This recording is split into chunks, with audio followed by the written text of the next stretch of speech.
Definitely want to welcome you guys. My name is Bert Arrowwood and help lead the college ministry. So real quick, if you are a college sponsor, will you stand up or a college leader of some type? That includes Kate and Ainsley, if you guys would stand up. So you guys look around. You're going to hear more from these individuals in the coming weeks. So I so appreciate them. The ministry here would not be able to function without this group.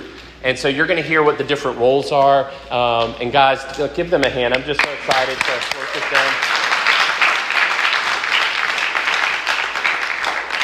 Super thankful for them. You guys can have a seat. And Kate and Ainsley are going to be our worship coordinators. So they're going to be, coordinating who's singing and helping lead practices and those kind of things. And Will did an awesome job leading up here. That's sometimes a tough task to ask somebody to come and lead their peers in worship. So we are just so thrilled for this leadership team. And I'm so excited for you to get to know them in every way. It's also nice to see Pastor Sam back there. So can I just tell you guys, the leadership of the church and Pastor Sam is one of your biggest fans. So they love the ministry opportunity that God has called us to where for some of you, we get you for a year or 2 or 3. And some of you who are freshmen, by the way, who are freshmen here today, welcome. We are glad you guys are here. We get you guys hopefully for 4 years. But he is a huge fan of yours. The church is very supportive of our ministry here. And this is your home. When you're here, this is your home. This is where you belong. And this is who you belong with. So we are so thankful for that. If you don't have a handout, raise your hand. Allison's going to get those to you. So I think the worship team probably didn't get one, Allison. Go ahead and start working your way up here. And you guys open to Psalm 101. Again, you can ask Sam. We did not coordinate this. We did not coordinate that he would be preaching from Psalm 100 and then we would be teaching this morning from Psalm 101.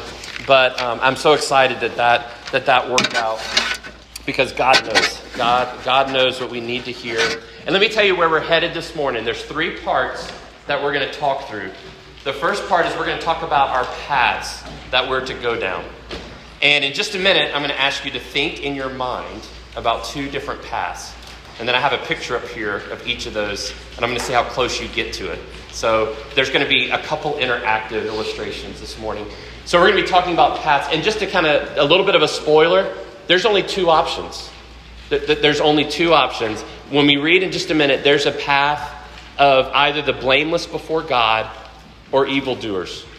So that's it. I think a lot of us think, I'm kind of in the middle of the road in my Christian life. And, sometimes I struggle here and sometimes I struggle here. And I'm kind of accepting, sometimes the path of evildoer. And every now and then I get there's not a middle path. Like God's called us to serve him in a pretty extreme way. So if you've been walking your Christian life thinking that the middle path is good and that's kind of where you are, you're not on the middle path because there is no middle path. So we're going to talk about paths. The second thing we're going to talk about are people. People are super important. You've heard from us all morning how we've missed our college students who weren't here this summer because you all make a difference in our church and in our lives. People are vitally important around you. And we all start, and this will be our second illustration where we kind of have feedback from you guys. We all start as different types of people. But what this psalm, again, the second spoiler, is you are either faithful or you are wicked. Those are the 2 choices that the psalmist gives to us.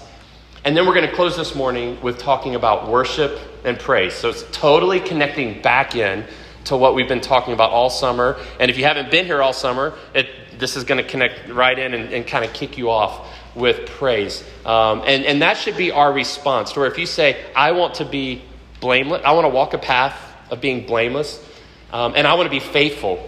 I want to be faithful the way God is faithful to me. I want to be faithful to him. We have to go to worship. And in this Psalms, it talks about the I wills of worship. So that's what we're going to see. So you ready? We're going to start with the first thing. And I want everybody to close your eyes. And I want you to think of the scariest, darkest, evil path you could walk down. Some of you, your eyes are not closed. Close your eyes, because when you open your eyes, I'm going to have a picture up here, and I'm going to see if I'm anywhere close to the path you're thinking of. I think walking through the woods, it's dark, maybe there's fog, and maybe you get to this spooky cabin in the woods. and maybe there's one light on, and you've been alone in the woods searching, and the cabin is so spooky, you're saying, do I want to go up to that door or not? Or do I want to chance it in the woods? So this is the path. If you walk a path of being an evildoer, this is where it will eventually lead you. So let's see. Don't open your eyes yet. Guys, I'm having trouble. Can you flip me a couple of slides? All right, open your eyes. Is anybody close to this path at all? Were you kind of close to this? Okay, I think I'm good now. I think I've got to turn. All right, now, anybody close to this little picture, kind of? All right, now we're going to do it one more time. This time you don't have to close your eyes. Think of the most beautiful path that you're walking down, and you're getting to whatever that looks like for you. Is it a meadow and there's a beautiful cottage there with mountains?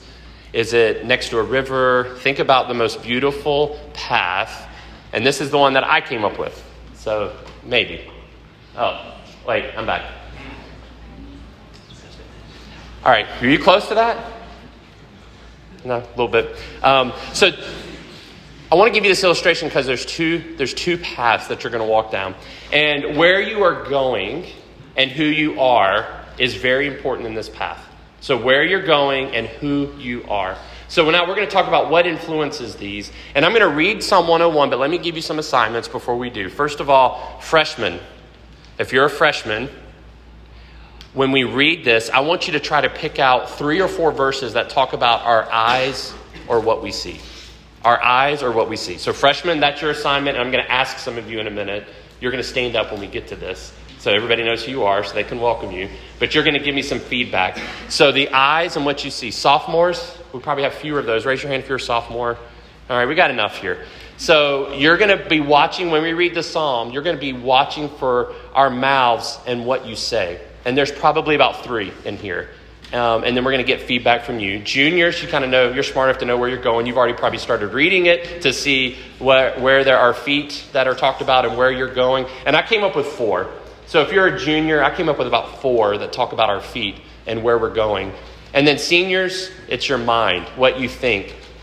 This one's a little harder. There's one prominent one and there's one minor one. So just give you a little hint. When we read, seniors are looking for the mind and what you think. And then everybody else, that's a sponsor, a parent, anybody else, we're going to be closing with your heart and who you are. And there's about 3 references to our hearts. So everybody good? Know what we're doing? So we're going to read through it. I'm going to read it out loud. And depending on where you are, you're going to be ready to give an answer for these things. And again, what we're looking for is these things influence where we're going and who we are. That's what we're looking for, where we're going and who we are. All right, so let's read it. We'll start with, I'll just read it. I was going to have it up there. Oh, it's up there. Sorry. I'm a little off on my clicker. I'm out of practice, all right? So it's been a few months. So you can either look up here, or it's even better if you have it in front of you to just read from the Bible there. So a Psalm of David, I will sing of steadfast love and justice to you, O Lord. I will make music. I will ponder the way that is blameless. Oh, when will you come to me? I will walk with integrity of heart within my house. I will not set before my eyes anything that is worthless. I hate the work of those who fall away. It shall not cling to me. A perverse heart shall be far from me. I will know nothing of evil. Whoever slanders his neighbor secretly, I will destroy. Whoever has a haughty look and an arrogant heart, I will not endure. I will look with favor on the faithful in the land, that they may dwell with me. He who walks in the way that is blameless shall minister to me. No one who practices deceit shall dwell in my house. No one who utters lies will continue before my eyes. Morning by morning, I will destroy all the wicked in the land, cutting off the evildoers from the city of the Lord. Okay, freshmen, stand up. If you're a freshman, be brave, be bold. Everybody stand up. If you're a freshman, stand up. It's okay. All right, somebody give me the first one that they saw about the eyes, what we see. Give me the verse and then just read that out loud. And if you have a comment, you can say it. So any brave takers. All right, we'll go right back here, and you're going to go second. Gabe, you'll go second. Tell us your name. Jack. Jack. All right, you go first. All right, verse 3, I will not set my eyes before anything that is hopeless. I hate the work of those who fall away. It shall not come. Yep, I will not set before my eyes.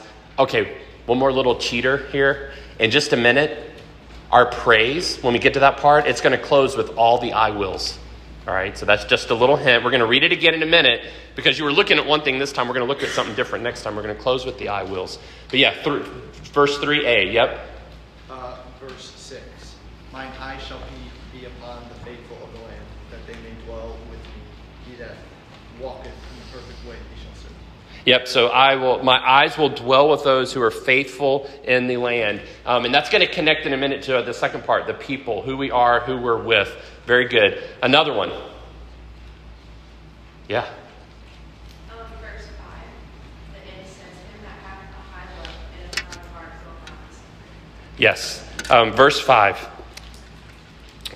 Whoever has a haughty look and an arrogant heart will not endure. And then I kind of picked out one more. Is there somebody, you guys in the back? Yeah, Caleb. Verse 7, no one who practices deceit shall dwell in my house. No one who utters lies shall continue before my eyes. Yes, very good, very good. So I think you guys got them all. Give the freshmen a hand. That was very brave. Great job. All right, so eyes. There we go. All right, sophomores, stand up. Sophomores, stand up. All right. There's a lot of sophomores here. We had a really big freshman class here last year. So, all right. So, Becca, would you be willing to go first? All right. So, with your mouth, what you say? What did you come up with? Verse 1, I will sing the faithful. So, yeah, verse 1 is the first one. I will sing with my mouth. We just heard a whole message on that, and there's really no more comments I could make to add to that. What about the next one? Anybody? Joe? Yep. Whoever slanders his neighbor secretly, I will destroy. Whoever has a haughty look and an arrogant heart, I will not endure. Yeah. Whoever slanders his neighbor secretly will be destroyed. And then maybe one more. Peter? Verse 7, no one who practices deceit shall dwell in my house. No one who utters lies shall continue before my eyes. Yeah. No one who utters lies shall continue before my eyes. Very good. Sophomores, have a seat. Juniors, stand up. There's about 4 or 5 of these. So Tyler, kick us off. Verse 2, upon the ways that are blameless, who will come with me? I will walk with the integrity of heart in my eyes. Very good. But pondering the way, where you're going, where your feet are taking you. Excellent. Yes, Anna. I feel like verse 4 shall be far from me and Ooh, that's a good one. Yeah, you're going to get bonus points for that. That's really good. Braden? Verse 6, I will look with favor on the faithful in the land, that they may dwell with me. He who walks in the way that is blameless shall not see. Good. So it's talking about dwelling and walking. So that's a real important concept, dwelling and walking. I will dwell with someone and I will actively go with them. So it's talking about both of those. That's very good. Maybe one more. Did we stick on in verse 2 already? Tell us. In verse 2 it says, I will walk with integrity of heart before my house. So yeah, that's another great one. I will walk with it. There's a lot of walking, by the way. Very, very good. One more. Is there anybody else has another thought? I Kate? think this also could go with mine. You might have it for that one. But verse 2 it says, I will ponder the way. And when I think of the way, I think of like pathway. Yeah. Really, really good. She did cheat, so if you're a senior, she just helped you out on a really good one. You didn't cheat. You're just getting extra points. So, all right, you guys have a seat. Have a seat. And now we're going to the seniors, and we're going to talk about your mind. So stand up, seniors. Come on. Stand up. Let's go. All right, who wants to be... Now, whoever goes first, we all... Jack's going to go first. You raised your hand before I even told you what you have to do. You've got to give more comments than just reading the verse here, because there's. Are you going to talk about No. You got it. You raised your hand. You're going to talk about pondering the way. Yes. All right. So tell us about it.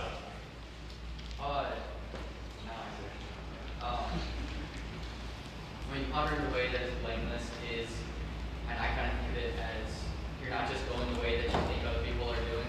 You're actually making a decision and having reasons for it, of thinking through the reason why you're going the way that's blameless, whichever way that is in a certain situation, but not just following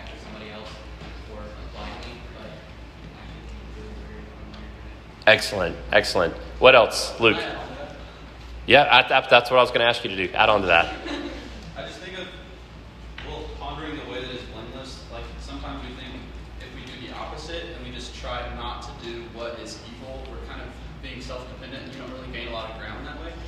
But if you actually study, like go to the core, study the attributes of Christ that will help you benefit in those areas, you'll actually gain some momentum that you're not placing on yourself. Really good. What else? Enoch? You can stop me at any point if you need to. But I think verse 8, every morning I'll destroy all the wicked of the land, wiping out all the rulers from the Lord's city. There's kind of like a similar theme also in Psalm like 137. But that's how the Lord we understand like our thoughts and like as in the evil thoughts that we have and those in the deeper side every morning and destroy before they have a chance to rise up against us. I didn't need to stop you. That was excellent. And again, when we get to worship in just a minute, this is a key part of worship. All right. So when we get to worship, keep that in mind. Is there anybody else? One more? Yeah, Kate. Verse 4, first part shall far from me, I will know nothing of evil. It's like contrasting the idea of thinking on things that are true is thinking on things that are evil. And when we do that, we're destroying our minds and our hearts in return. So that idea of that's exactly right. I will know nothing of evil. So there's two types of mind actions. You guys can have a seat. That was great. Two types of mind actions here. The first one is when you are pondering the correct way. I'm going to think proactively. I love how Luke kind of explained that to us. And then the other one is when you pursue evil, you do know it. It becomes part of you. So we're going to come back to heart in just a minute, but I'm going to give you a freebie right now. A freebie that's not in your notes. So, and I kind of targeted this, thoughts for freshmen, but that are good for everyone. Now, this is also going to outline a little bit of a discipleship thought process or a biblical counseling thought process here. I'm so thankful for Paul and Emily and Maddie, who are part of our counseling team for the college students. And these are the things you're going to hear from them. So this is good for freshmen to understand, but this is for everybody. So as you're growing, number one, something that's very important where we start in our growing process is we start with knowledge. And this is something that if you grew up in a Christian home, this isn't in your notes, by the way, so if you're looking for it, you can either write it down or not. But if you grew up in a Christian home, you probably developed a lot of knowledge about God and about Bible things. Knowledge is very good. That's where we have to start. In college, you guys are going to get a lot of knowledge. But you know where else you can get a lot of knowledge? YouTube, You can get a lot of knowledge from other places like that. There are unlimited sources of knowledge in the world today. So many of you go to Christian colleges. A lot of you go to Bob Jones that are here. We have some wonderful Anderson University friends here today, so I'm so excited to have them. But even if you don't go to, and we have, a number of you are going to schools that don't have a Christian worldview. But a school that has a Christian worldview kind of takes you to level 2. And at level 2, it gives you perspective, worldview, and what the Bible calls wisdom. So wisdom is saying, this is what I know about God, and I'm going to start applying that with biblical wisdom. This is why, if you're struggling with a sin habit, if you just know that sin is wrong, that's not going to be enough. A lot of you struggle with sin. You know it's wrong, but that's not enough. It's kind of what Luke talked about. So then that takes us to the third, and this now starts to get into who we are between God, where you are then taking your knowledge, your worldview, and applying wisdom to develop convictions. This is not something I can manufacture for you. This is not something your parents can manufacture. This is not something that your college can manufacture. A lot of people graduate from Christian colleges or move out of Christian homes, and they have no biblical convictions. Convictions set in when you start to say, as I know more about God and as I apply wisdom, I am willing to not have an opinion on something. Opinions, you argue with other people. Convictions, you're willing to die for. Have you started to develop convictions about your relationship with God that are deep, that are connecting you to biblical truth? Because when you do that over and over and over again, you get to number 4, and that is character. Character is when you wake up today and you go to God's word and you believe what it says. You're struggling with pornography. You can say, I just need to memorize a verse about pornography or about purity, and then I'll be good. But do you look at this and say, you know what? I am going to believe what God says about sexuality. We talked about this last semester for those who are here. I'm going to believe what God says about my sexuality, that it is a good gift from him. And anytime I take it outside the bounds he's assigned for me, it's going to be harmful for me. All right? It's going to be like eating ice cream for every single meal of your entire life. It might be good in that moment, but you're actually killing yourself. Conviction says, I believe you, God. I believe your promises. And then character acts upon that over and over and over. And then you get to the last one, and that is skill. See, a lot of you are coming in as freshmen, or last year you were here as freshmen, and you would look around and say, I wish I could live the Christian life the way I see this person over here living it. And you want to go from number 1 to number 5. And you don't want to go you don't want to go through the middle. You want to go from number 1 to number 5.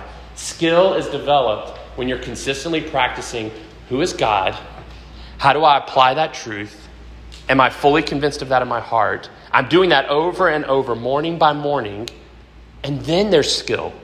We all want skill, we all want, it's ironic, like I'm in the business world.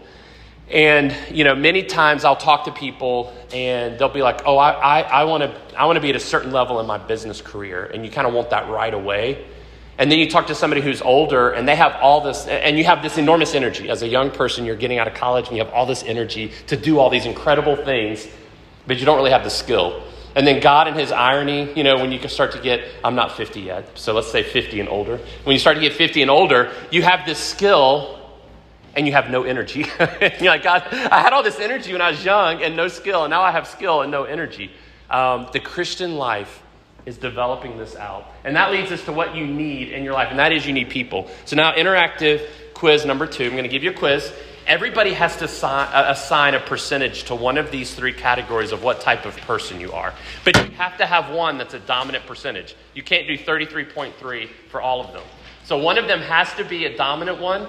Some of you are going to write down like 100% next to one of these and 0-0. Some of you might be like 40, 30, 30. That's okay. But I'm going to ask you to stand up when we get to the one you are in just a minute. So everybody has to have one dominant one. So I'm going to describe it.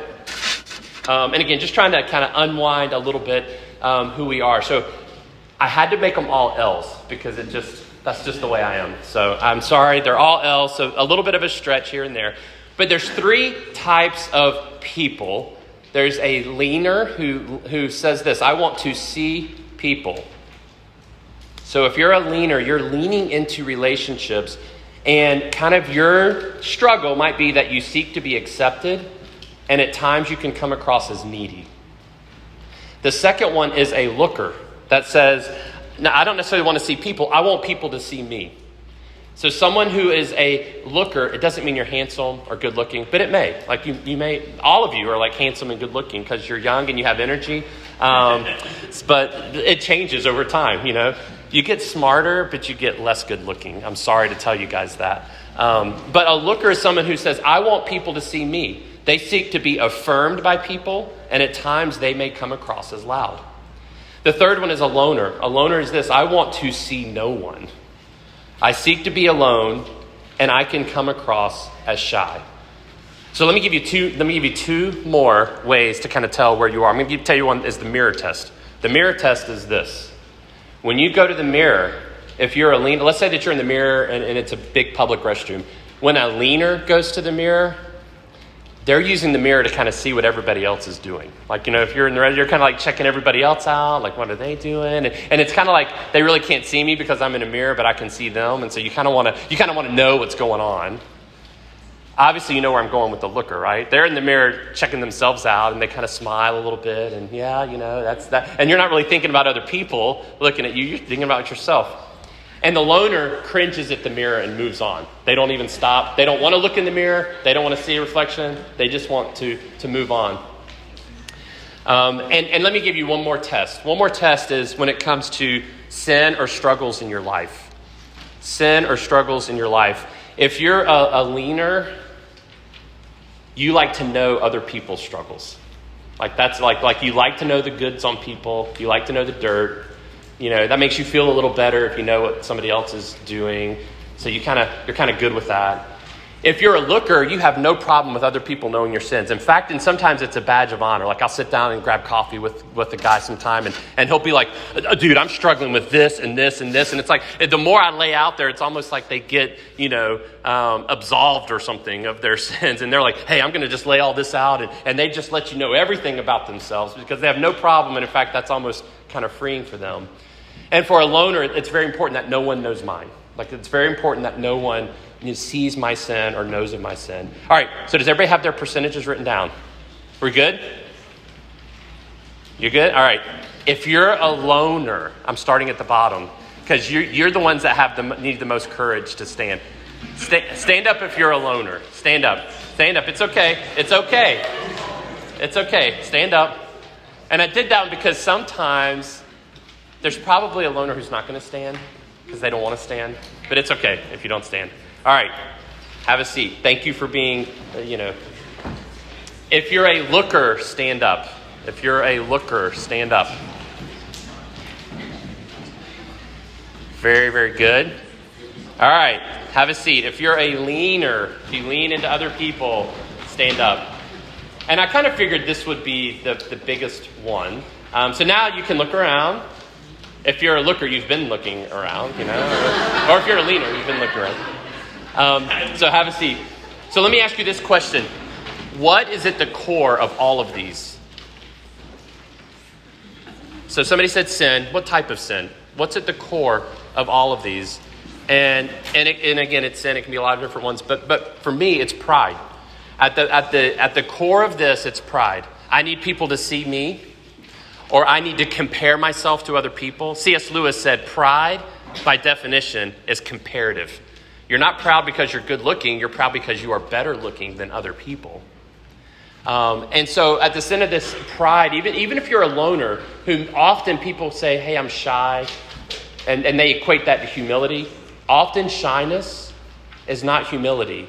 It's a pride to where I can't let people in. It's vitally important that they not see who I am. It's vitally important that I keep that guard up. All of them have a root with pride. And the reason why I wanted to walk us through that exercise is I wanted to get to verse 6. Because when it talks about walking a path of faith, when it talks about worshiping God, we are not called to do this alone. We need people. And secondly, we need faithful people.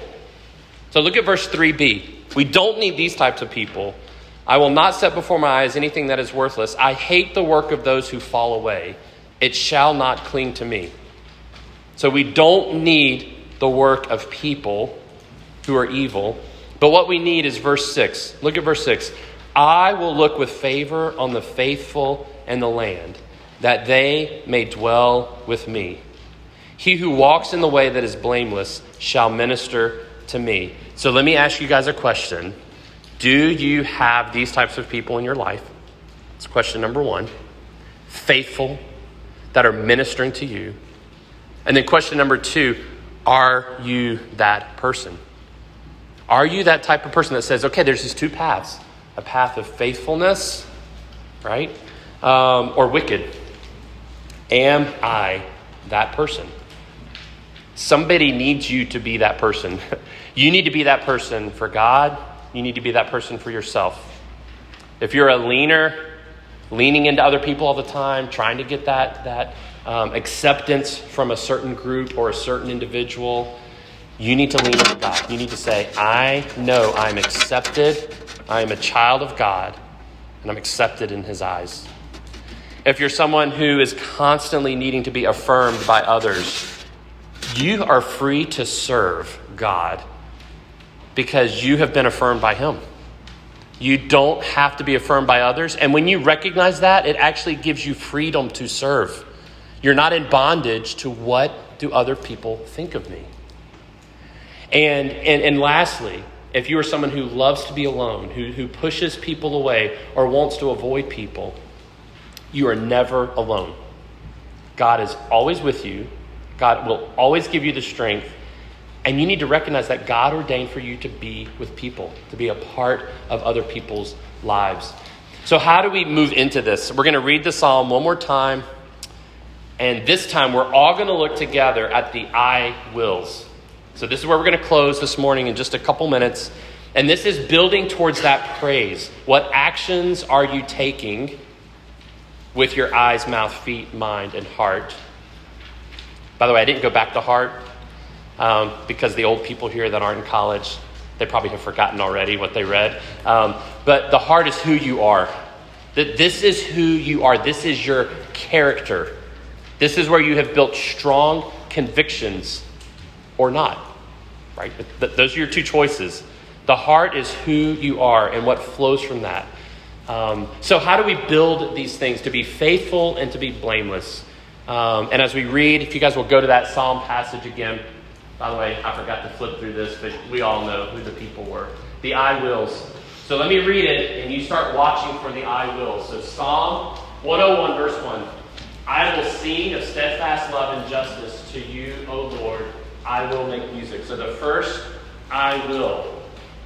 The first part of worship. The first part of growing as a Christian. The very first thing is you have to start with turning to God. This is why worship is so important. This is why singing is so important. You have to start with this. Some of you are struggling in different ways, and you haven't even taken time to sit down and start to sing to God. And it says there's two things you're going to sing of. You're going to sing of His steadfast love and His justice or His mercy. And these are two beautiful parts of God's character that you need to recognize. Some of you need to truly understand that God's love is steadfast. It's always with you. And you also need to truly understand that God is a just but merciful God. So you do have forgiveness with Him, but you have to seek it. So start with singing. This is the first I will. The first I will is I will sing truth about God, and I will make music. I will worship the Lord. And then it moves on. It says, secondly, I will walk with integrity of heart within my house. I'm sorry. The second one is I will ponder. Let me go back up. I will ponder the way that is blameless. So verse 2, I will ponder. It means I am going to think about worship. I'm going to think how to apply wisdom, God's view of the world, and I'm going to understand what God is saying. So it's not just knowledge, it's an application of that. It's pondering these truths. What you think is very, very important. Don't believe everything you think in your mind, by the way. Satan gets a hold of your mind, and he wants you to think certain things about yourself. He wants you to think certain things about others. Don't believe everything you think. You must ponder those things. You must say which are evil, which are not. You also need to guard your mind, by the way. A couple other things about your mind. You need to guard your mind. We're going to get to that in just a minute when it comes to worship. You also need to never stop learning and growing. Never stop getting to that point to where you're trying to bring in who God is and what He's done. And then always let the Holy Spirit lead you in your mind, lead you in your thoughts. Ponder the way. And then it says, I will walk. Whoops, I didn't mean to skip that. It says, I will walk with integrity of heart within my house. So this part of worship is taking steps towards God. I will walk with integrity. I will take these steps. Again, it's a process that we go through. Sorry, keep flipping it. I will not set before my eyes anything that is worthless. The next I will proactively protect myself from sin. So as you walk with integrity day by day, you build strong convictions. You proactively are guarding yourself against sin. I will know nothing of evil. The idea there is that it's okay to dabble in sin just a little bit. Like I'm okay to kind of come over here and, I'm really tired or I really don't feel like being nice to this person. Or, I have comfortable thoughts about one day when I graduate, and who I'm going to marry, and I'm going to make money. All these thoughts make me just kind of feel good. That idea of dabbling in sin is not an option. I will know nothing of evil. And it says, Whoever slanders his neighbor secretly, I will destroy. Whoever has a haughty look and an arrogant heart, I will not endure. That idea there of I will talks about radically fighting sin. Radically fighting sin. Verse 5 also that's up here, I will not endure, means that you avoid those that live in sin. Again, going back, two paths, right? Two types of people, right? There's choices here. And then the key, verses 6 through 8. Down at the bottom, I will look with favor on the faithful in the land, that they may dwell with me. And he who walks in the way that is blameless shall minister to me. You will proactively and daily pursue faithfulness and faithful people. That is the goal. That is what this psalm is talking about. That is what worship is. So if you look around and you say, I'm not pursuing faithfulness and I'm not with faithful people, you're probably not worshiping God. You're probably not walking with God. So friends, as we're dismissed, I'm going to pray. It's so good to see you. Welcome back. Next week, Subs and Sand will be an activity next Sunday night, but we'll be back for college group again here. And we're going to kick off our study for this semester officially. So we should have more people back and be ready to go. If you've got questions about church, about Palmetto, we're here to answer and help you with that. But more importantly, if you have questions about a faithful Christian life, living a faithful life, if we can help you with that, we're here. Let's pray. God, I thank you for the parents that are here. Thank you for the students. Thank you that we have this opportunity to grow together today. And God, I pray that you'd help all of us that are just walking what we feel is the middle of the road in this life and in our Christian walk. Help us to recognize. I know for me, it was a reminder that there truly are just two paths. And God, often I feel like I am just in the middle between those. But you've made it very clear. There are those who are blameless before you, and then there are those who are evildoers. There are those who are faithful to you, and then those who are wicked. We thank you, God, that we can be faithful to you because you were perfectly faithful to us. And as we heard from Pastor Sam this morning, you are faithful to all generations. So let us take confidence in that. And I pray for the students here today that as they develop knowledge, it would not stop there, that they would seek wisdom, that they would seek your perspective, a biblical worldview. But God, it wouldn't stop there either, that would then formulate in them a conviction to follow and to serve you, which would lead, God, to a character of gospel-centered living. Develop our characters this year, we pray, as a group in our church. I pray that our characters would be developed. And then, God, from that, we will have skill.